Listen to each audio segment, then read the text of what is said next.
Antonio Guterres पर रूस के विदेश मंत्रालय का बड़ा बयान आया है। संयुक्त राष्ट्र महासचिव ने पुतिन से संपर्क की कोशिश नहीं की है।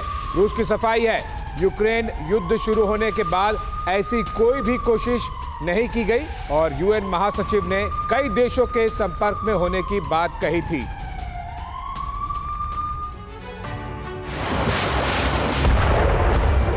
सरेंडर करो, घुटने टेको, जिद छोड़ो। अब रूस यही चाहता है। 55 दिनों की जंग के बाद अपनी साख दांव पर लगने से रूस बौखलाया हुआ है।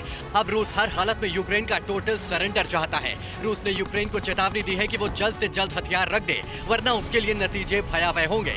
55 दिन के युद्ध में वैसे भी यूक्रेन का सब कुछ तबाह हो चुका है। रूस के आतिशी युद्ध और आक्रामक तेवर के आगे संयुक्त राष्ट्र संघ भी कुछ नहीं कर पा रहा। युद्ध के बीच संयुक्त राष्ट्र महासचिव एंटोनियो गुटेरेस पर रूस के विदेश मंत्रालय की तरफ से बड़ा बयान सामने आया। रूस के विदेश मंत्रालय की तरफ से कहा गया कि संयुक्त राष्ट्र महासचिव ने रूसी राष्ट्रपति पुतिन से संपर्क की कोई कोशिश नहीं की।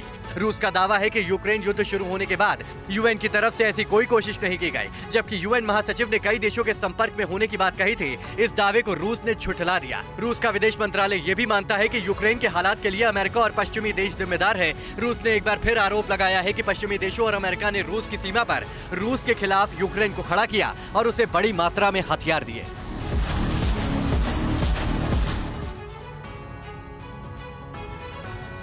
और रूस को लेकर अमेरिका की चीन को डायरेक्ट वार्निंग। रूस का समर्थन किया तो गंभीर परिणाम भुगतने होंगे, ये कहा अमेरिका ने। अमेरिकी विदेश मंत्रालय के प्रवक्ता नेड प्राइस का बड़ा बयान। हर देश को मूल मुद्दों पर अपनी स्थिति स्पष्ट करनी चाहिए, कहा है नेड प्राइस ने।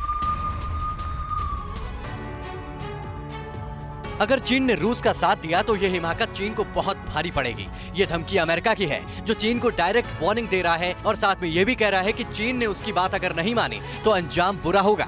अमेरिका ने कहा कि मौजूदा जंग में अगर चीन ने रूस का समर्थन किया तो गंभीर परिणाम भुगतने होंगे। अमेरिका ने चीन को नसीहत दी है कि हर देश को अपने नागरिकों और अंतर्राष्ट्रीय समुदाय को यह बताना चाहिए कि बुनियादी मुद्दों पर वो किसकी तरफ है। अमेरिकी विदेश मंत्रालय के प्रवक्ता नेड प्राइस ने चीन पर निशाना साधा और कहा कि रूस को लेकर चीन को अपनी स्थिति साफ करनी चाहिए। प्राइस ने कहा कि अगर चीन यूक्रेन पर हमले के लिए रूस को हथियार देता है या आर्थिक प्रतिबंध से बचने के लिए रूस की मदद करता है तो चीन को इसके गंभीर परिणाम भुगतने होंगे। अमेरिका ने ऐलान किया कि वो रूस पर करीब से नजर बनाए हुए है और इस बात की निगरानी कर रहा है कि चीन रूस को किस तरह की मदद कर सकता है। रूस यूक्रेन जंग में ज्यादातर देश यूक्रेन के साथ हैं, कुछ देश तटस्थ हैं, लेकिन चीन ने अभी तक अपने पत्ते नहीं खोले हैं।